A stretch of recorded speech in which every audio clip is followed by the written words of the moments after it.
how and why the United Nations is the crux of the great conspiracy to destroy the sovereignty of the United States and the enslavement of the American people within a UN one-world dictatorship is a complete and unknown mystery to the vast majority of the American people. The reason for this unawareness of the frightening danger to our country and to the entire free world is simple. The masterminds behind this great conspiracy have absolute control of all of our mass communications media, especially television, the radio, the press, and Hollywood. We all know that our State Department, the Pentagon, and the White House have brazenly proclaimed that they have the right and the power to manage the news, to tell us not the truth, but what they want us to believe. They have seized that power on orders from their masters of the great conspiracy. And the objective is to brainwash the people into accepting the phony peace bait to transform the United States into an enslaved unit of the United Nations one world government. First of all, bear in mind that the so-called UN police action in Korea, fought by the United States, in which 150,000 of our sons were murdered and maimed, was part of the plot, just as the undeclared by Congress war in Vietnam, in which our sons are dying, is part of the plot, just as the plot against Rhodesia and South Africa, in which our sons will be dying, is part of the UN plot.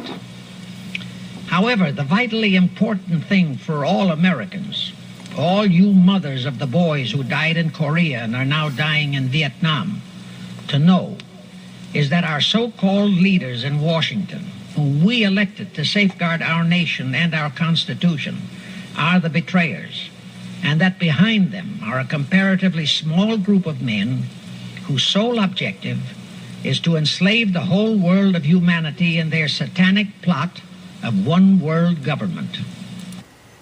That's just 2 minutes of that, guys.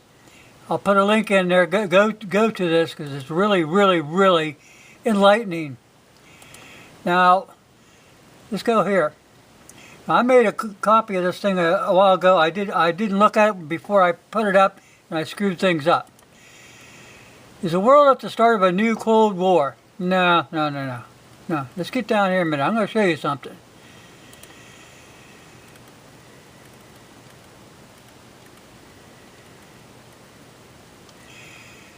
Let me zoom this in. The West can avoid another Cold War by prioritizing peace over power. So what can stand in the way of a wasteful Cold War revival?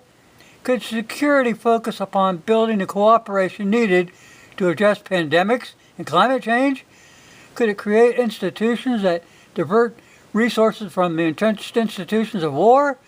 Could this war lead us to think more seriously about how to build peace rather than to build weapons? And that comes from Katrina Van Den Heuvel or something, Washington Post. Now, guys, now you know why we had so-called pandemic.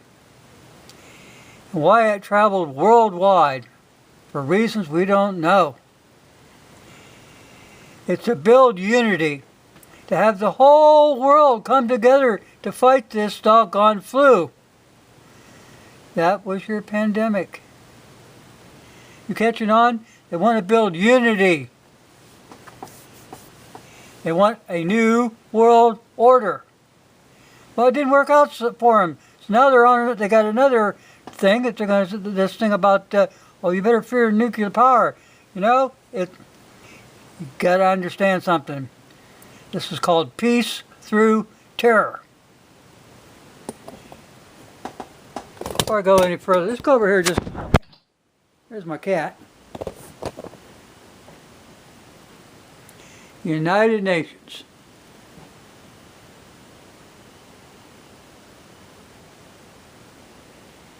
Peace through terror.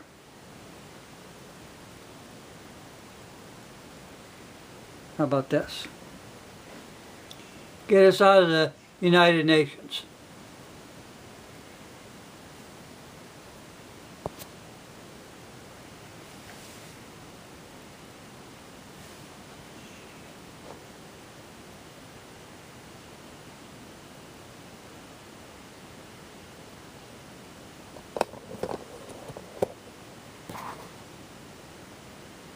You're going to be a little bit smarter after today. You go watch that video and look at that news thing and make your own decisions. And I think you'll understand why all these things are happening. Thanks for watching.